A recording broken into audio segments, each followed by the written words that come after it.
Welcome to The Workplace, a podcast by CalChamber. I'm Matthew Roberts, Associate General Counsel for Labor and Employment with the California Chamber of Commerce. Hello, listeners. Earlier this year, historic changes to California's Private Attorneys General Act, or PAGA, were approved by the legislature and signed into the law by Governor Newsom that significantly altered how the state government and employers will respond to PAGA notices that are filed on or after June 19th of this year. To assist with understanding the nuances of the new law, the Labor and Workforce Development Agency, or the LWDA, has provided some guidance in the form of frequently asked questions. To help us dig into these and understand their meaning, we welcome back Ashley Hoffman, CalChamber's employment law policy advocate, who definitely spent considerable time this year on the PAGA reform. Thanks for being here, Ashley. Thanks for having me. So it has been a little while since we touched on the reform. Ashley, can you give a brief rundown again for everybody of the substantial changes that were made before we look into the specifics provided by the LWDA? Sure. So there were a few different aspects of the reform. I think really the biggest piece was the piece surrounding penalties. More of the penalties will go directly to the employees instead of to the LWDA. So what used to be a 75-25 split will now be a 65-35 split.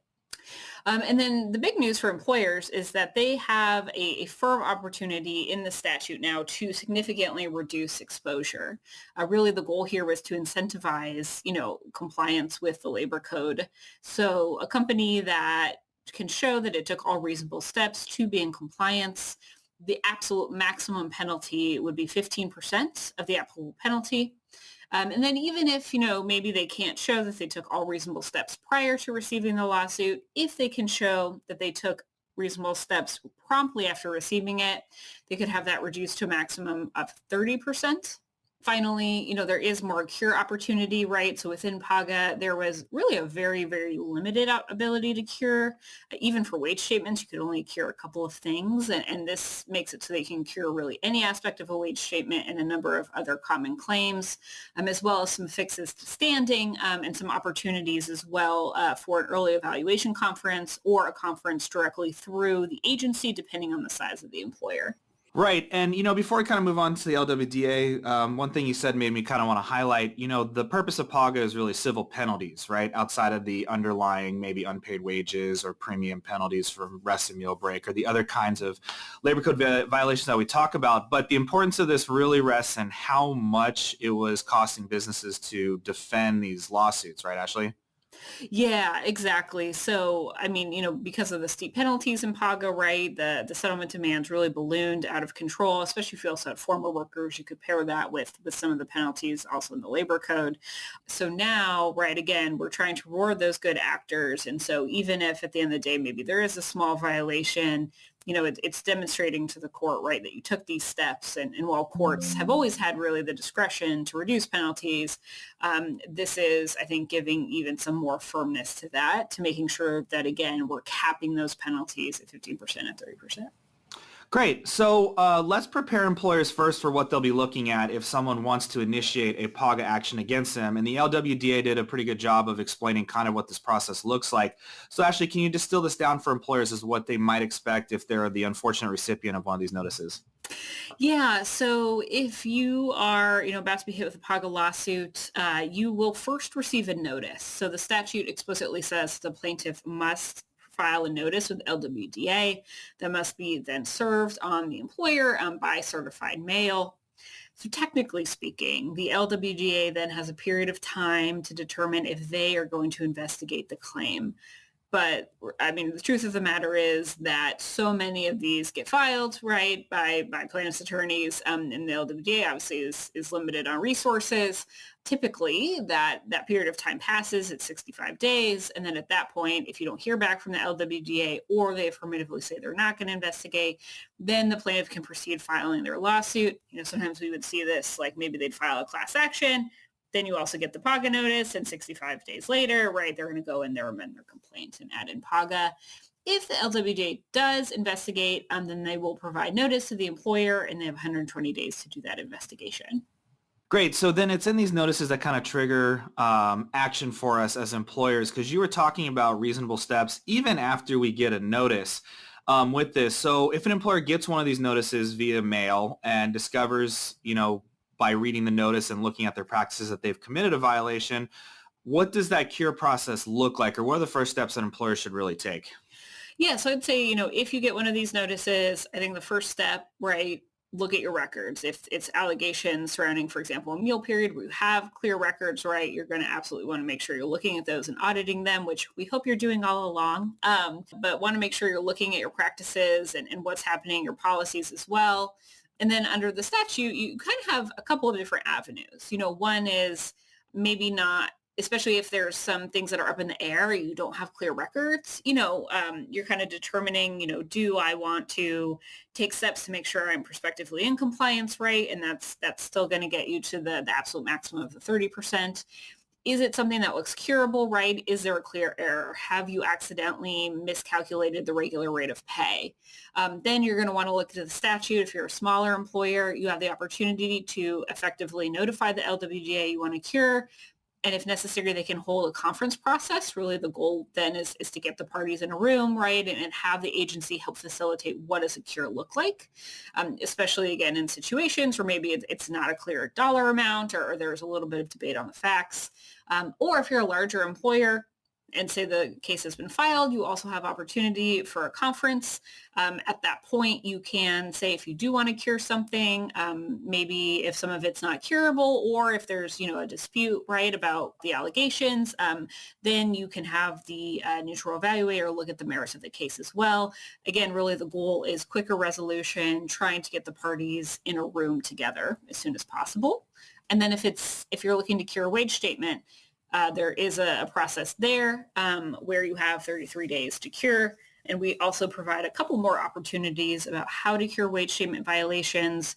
For example, you can do it in a summary form so the employee has that information, or you can do it in some cases with electronic records, wanting to provide, I think, more options because under the current law, the only way to cure a wage statement was to basically reprint 3 years of wage statements and mail them out, which I don't think anyone wanted. No, and I know when we were still practicing, we were moving away from trying to cut down a bunch of forests by printing out a bunch of wage statements. So I think the move into the 21st century and technology is welcome there. So let's say you evaluate this notice and you look at it and you say, oh, my time records are showing that, maybe we haven't been as diligent as we should have been in enforcing our meal and rest periods, right? What does the LWDA look for when you're proposing a cure process to kind of help cut off litigation and save a bunch of dollars here? So in the new statute, we really do outline a little bit more of what does a cure look like. And again, we are now allowing you to cure things like meal and rest break violations, which were not curable under the old PAGA. The focus here is really on, I think, making the employee whole. So not only are you showing, right, that you've corrected the violation, that you are showing, compliance moving forward, but then also, if you are owed wages, so for example, a meal period premium, right, that is a wage, that you are paying the unpaid wages, there's a 7% interest as well, and then reasonable attorney's fees and costs as to be determined by the agency or the court. If it is something more like a wage statement, again, there's a couple different options as far as how you can do that. It depends on which provision within the wage statement, is being alleged to have been violated there. And, again, when there is some sort of disagreement, right, that's where we're looking to the involvement of the agency or the court to help determine, what does a cure look like, especially if there's some disagreement maybe between the parties as far as how much may be owed. Yeah, and I think, when you listen to that, you're like, oh, I still have to pay out maybe something in this cure process. That is true. But what we're saving is the idea of paying thousands, tens of thousands, hundreds of thousands, millions of dollars in penalties and attorney's fees under the old system, because you're looking at, if you have a meal and rest period violation for one employee, you're likely to be looking at that for a lot of employees, right, Ashley?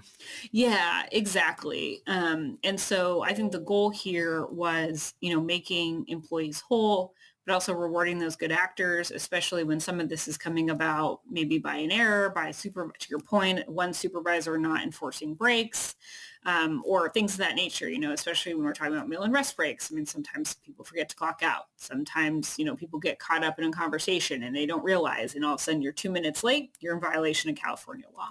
Excellent. Well, here we're always about proactive compliance and avoiding the notices in the first place.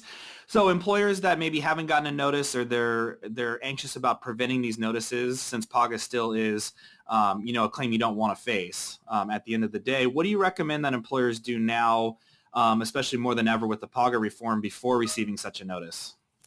So, I think one thing that's great about our organization is we are always emphasizing to our members the importance of auditing your practices and reviewing your policies, especially written policies, making sure that every single year when the new laws come out, when there's new cases that come out interpreting law that may be easy to miss, especially if you're a smaller or mid-sized business, that you are keeping up with these changes, looking at the written policies, also training of supervisors and training of employees. Again, going back to the meal and rest break, I don't think a lot of supervisors may realize sometimes, hey, if someone takes a break 2 minutes late, that's a potential violation. And if a court sees that on a timesheet, it's presumed that we violated the law, even if it's permissible if the worker chose to go on their break late. Regular rate, that's really complex. There is case law coming out all the time interpreting how you're supposed to do it, what bonuses may count, what not. We would have retail clients that want to be generous, want to offer bonuses, but you want to make sure that you are correctly going back and calculating that into the regular rate. So I think now more than ever, it's really important that businesses stay on top of these developments and that they are going through their policies, their practices, their training, and making sure that everyone is staying on top of this. And, obviously joining an organization like the CalChamber that tracks all of this for you and sends it out because, if a decision is coming out of an appellate court, that may be tough for a small business to even be aware of. And that could have a huge ramification on liability exposure. Yeah, and I'd really love to piggyback off of that because we've been talking about meal and rest breaks, and one case in particular that we got recently says you need to put meal period premiums or rest period premiums on the wage statements, and wage statements formed a real solid foundation of what a lot of PAGA lawsuits were about, because there's so many technical requirements about what's supposed to be on there. And if you're just missing something, you violate it. And then we get an appellate court decision that expands that beyond what the statute says. As you say, small, medium businesses will not even be aware of that. And so I think, staying in touch with an organization like Chamber, as you said, is really important to do. Put out compliance resources, toolkits, and things to help you do the kinds of audits and trainings that you're looking to do to take those reasonable steps now. So if you do ever actually get a PAGA notice, you're on the best footing to avoid as many financial penalties as possible. So Ashley, thank you for revisiting PAGA with me, especially in light of the state government's new guidance and providing helpful tips for our employers navigating wage and hour violations here today. Absolutely. Always happy to talk about PAGA. And thank you, listeners, for joining this discussion on the workplace. Please share and subscribe to CalChamber's podcast by visiting calchamber.com.